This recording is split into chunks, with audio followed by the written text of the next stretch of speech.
Hello everyone. Today we will discuss properties of determinants. This one is the second part of determinant. Now properties of determinants. First property is if each element in a row or in a column of a determinant is 0, then the value of determinant is 0. It means if any determinant, any row having all entries is 0 or any column having all entries are 0, then we can write the value of this determinant directly 0. See, in this row, first row is 0 0, therefore value of this determinant is 0. In this determinant, first column is 0 0 0, therefore value of this determinant is 0. We can directly write down 0. Okay, next property, if each element on one side of the principal diagonal of a determinant is 0, then the value of determinant is the product of diagonal element. For example, if we consider a determinant a1 b1 c1 0 b2 c2 0 0 c3, according to second property, if each element of on one side of the principal diagonal, that means this diagonal, principal diagonal, this is a principal diagonal, and if below this all entries, all element are 0 0 0, then the value of determinant directly can be written as product of diagonal element. Here diagonal element are a1 b2 c3, so we can write directly a1 b2 c3. If each element below the principal diagonal are 0, then we can write the value of this determinant product of diagonal element a1 b2 c3.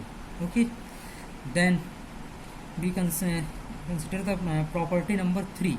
The value of a determinant remain unchanged if its row and columns are interchanged. If we interchange all row by all column, in that case value of determinant remain unchanged. For example, if we consider 1 0 0, then 0 1 0 0 0 1. Now applying, if r1 interchange by c1, here r1 is first row, c1 is column, first column, r2 is second row, c2 is second column, r3 is third row, and c3 is third column. So if we interchange first row by first column, that means 1 0 0, write down in a column 1 0 0, and again we write second row in second column. So 0 1 0 0 1 0 is a second row, and we write down in second column 0 1 0, and in similar way third row write down in third column, so 0 0 1 0 0 1. In that case we see the, in both case we see the value of the determinant are remain same. If we find out the value of determinant by using the property number 2, below the principal diagonal all element are 0 0, therefore value of this determinant equal to 1.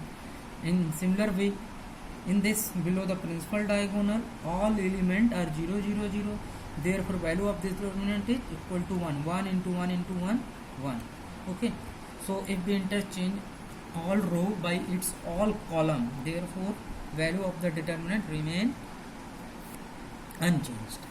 Note, according this property, we see if we interchange all row of any square matrix, if we interchange all row by all column, then the value of determinant remains same. Means symmetric matrix, if we consider the transpose of a matrix and then we consider determinant, in that case both determinant will be same. Now property number 4, if any two row or column of a determinant are interchanged, the value of determinant changes by minus sign only. It means according to this property, if we consider a determinant a1 b1 c1 a2 b2 c2 and a3 b3 c3, if we interchange adjacent row, any two row, means first row and second row. If we interchange first row by second row, then the value of determinant will be changed by minus sign. For example, we see a2 first row interchange by second row, so a1 b1 c1 shifted to second row and a2 b2 c2 shifted to in first row. Here we see a2 b2 c2 in first row, a1 b1 c1 in second row, and a3 b3 c3 as it is. So value of determinant get affected by minus sign. Again we apply this property if we interchange second row by third row. Interchange second row by third row, then again minus sign. So second row a1 b1 c1 goes to in third row, here a1 b1 c1 and goes to third row a1 b1 c1, and a3 b3 c3 third row goes to in second row, here a3 b3 c3. So value again minus, so minus into minus, minus 1 whole square. Means if any two row interchange, then value of determinant get affected by minus sign. If we apply this operation m times, then new determinant, value of new determinant will be equal to minus 1 whole raised to power m multiplied by old determinant. New determinant will be equal to minus 1 whole power m into delta times, where m is number of operations, 1 times, 2 times, 3 times. Okay, now next we discuss the property number 5. If two parallel lines, means if two parallel lines row or columns of determinant are identical, it means all corresponding element are same, then the value of determinant is 0. For example, a1 b1 c1 first row and third row a1 b1 c1, first row is same as the third row, so we can write directly value of the determinant is 0. This is also hold for columns. If any two columns are identical, then value of the determinant is also for 0. a1 b1 c1 and a1 b1 c1. Here write down r1 is similar to r3. This is the symbol of similar or identical. This is the symbol of similar or identical. Okay, next we discuss property number 6. If each element of a row of a determinant is multiplied by same number, suppose that number is k, then the value of new determinant is k times the value of original determinants. For example, if we consider again determinant a1 b1 c1 and a2 b2 c2 and a3 b3 c3, if we apply in first row in r1, in first row multiplied by k, okay, then we get k times a1, k times b1, k times c1. Okay, new determinant k times a1, k times b1, k times c1. Now next we see here in first row common number is k, common k. So we consider common k. Now this determinant remain a1 b1 c1, a2 b2 c2 and a3 b3 c3, and this one from equation number 1. This can be written as a old determinant. So k times into old determinant. New determinant is k times into old determinant. Suppose that if you multiplied by 3 or 4 any number in any row, then initially if value of determinant is suppose that a is determinant, value of determinant is 3. If you multiplied by 2, then new determinant, suppose that a dash, if you multiplied by 2, then value of new determinant is 2 into old determinant. That means 2 into 3, the answer is 6. Means here 2 is scalar, any fixed number. Note relating to property number 6, we have a note.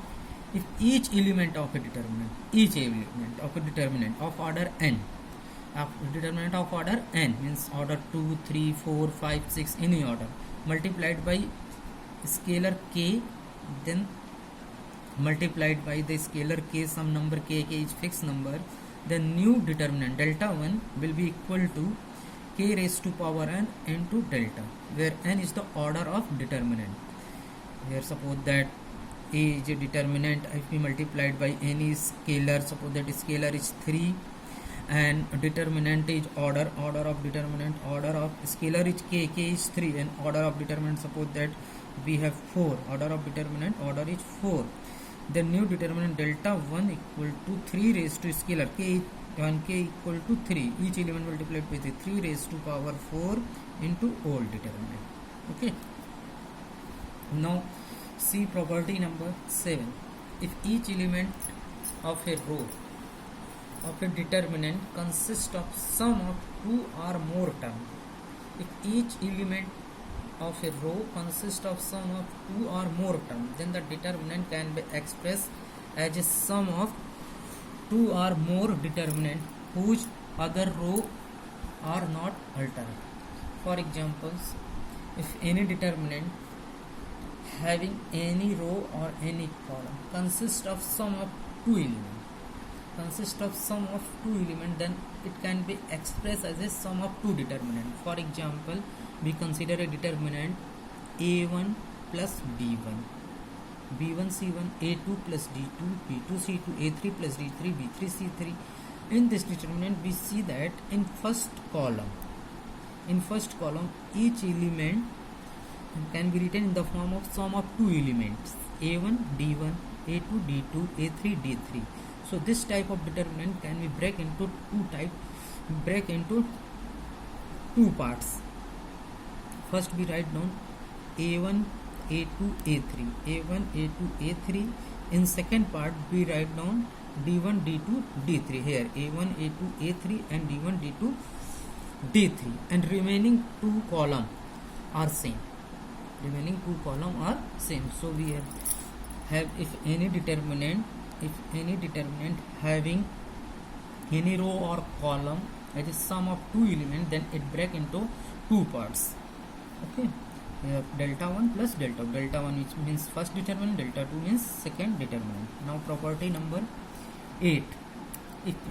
If to each element of a row of a determinant be added to equimultiple of corresponding element of one or more row, then the value of determinant remain unchanged. For example, if we consider determinant like that, now if we apply this property r1 plus k times r2, means in first row we add, after multiplying in second row a fixed number k. Suppose that we have to multiply in second row by a number k and then add in a first row.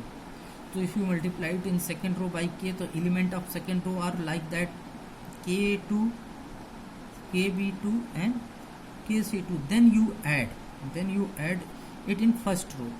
So first row element are a1, add b1 and plus c1, and write down this resultant element in first row. Where? In first row, because we change in first row. So we get a1 plus k times a2, b1 plus k times b2, c1 plus k times c2, and remaining two rows are same, a2 b2 c2, a3 b3 c3. So value of in that case value of determinant remain same. See here, in first row sum of each element, sum of 2 element. Okay, so according to property number 7, we break in this determinant into two parts. In first part we write down a1 b1 c1. In second part we write down k times a2, k times b2 and k times c2. Here a1 b1 c1, k times a2, k times b2, k times c2, and remaining two row are as it is same. So in C by property, this one is by property number 7. Next you see delta dash, new determinant delta dash, a1 b1 c1, a2 b2 c2, a3 b3 c3. This one is a original determinant. Now in second part we consider a common k.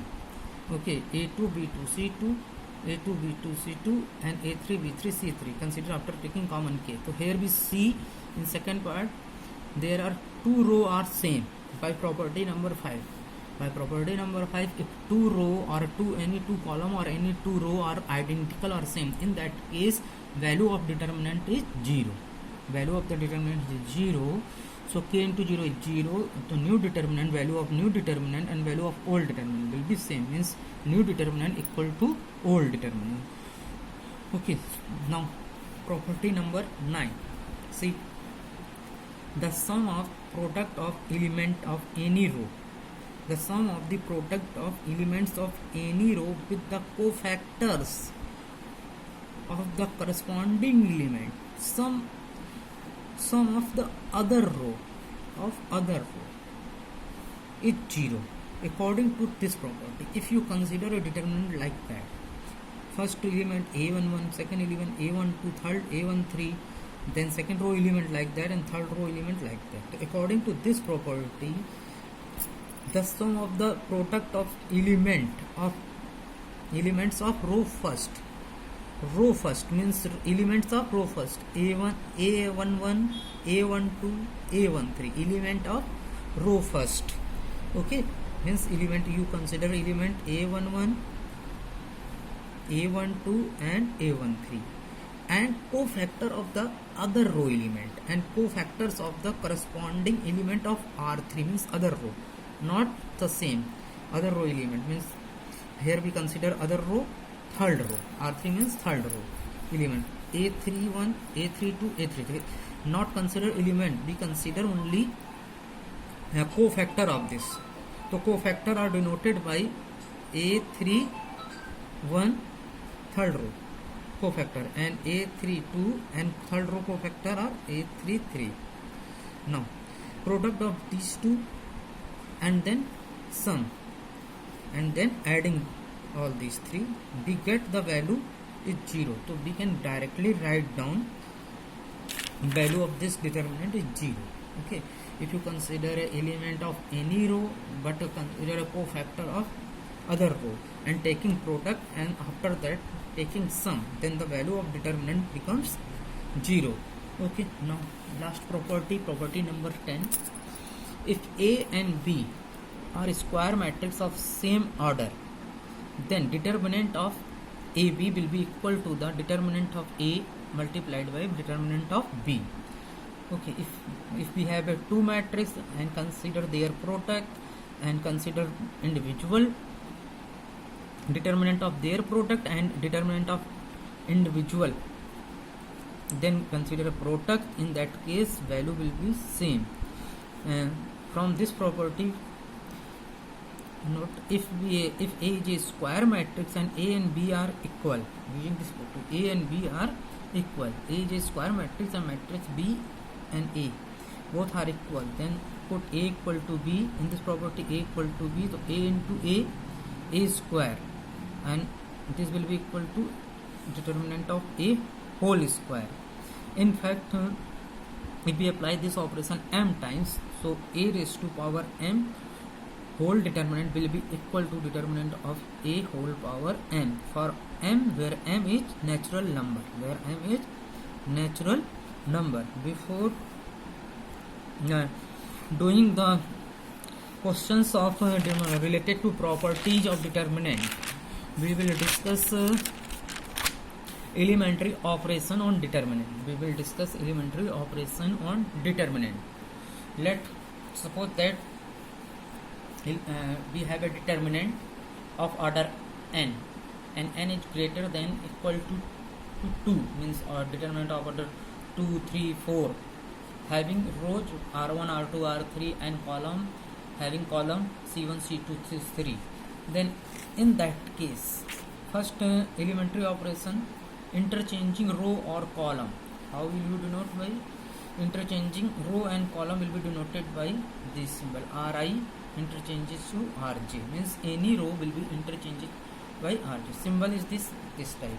Now second operation of multiplying. The operation of multiplying each element of row is denoted by this. Suppose that if you multiplied by in any row number 2. Suppose that in our second row if you want to multiply 2, so in change in row denoted by R2 to R2. Suppose that if you multiplied in column third by -1, then change is denoted by C3 -1 times C3. Next symbol, the operation of adding to each element of any row of column of determinant of any row or column of determinant k times the corresponding any other row or column of element denoted by Ri, that is Ri plus k times Rj, or Ci denoted by Ci plus k times Cj. For example, suppose that if you want to change in first row, okay, in first row if you want to change in first row and multiplied in second row by suppose that number is multiplied by any scalar, suppose that 3, second row, and then you add in first row, so you will be denoted like that, in R1 interchanging R1 plus 3 times R2. In similar way, if you want to change in suppose that first column and by suppose that second column multiplied by half, so half C2 and plus C1, half of C2 then C1. So and these are elementary operation we will do in exercise. One more thing, we will do not apply like that operation, means in R1 it is not possible to multiplied by any two row, R1 multiplied by R2, or in similar way in R1 upon R2, it is not possible, it is wrong, totally wrong. Okay, so here we discuss all about properties of determinant. There are 10 properties of determinant, and these properties are very useful to proof questions in exercise, and we will discuss exercise in next class, and all of you will be prepared these properties.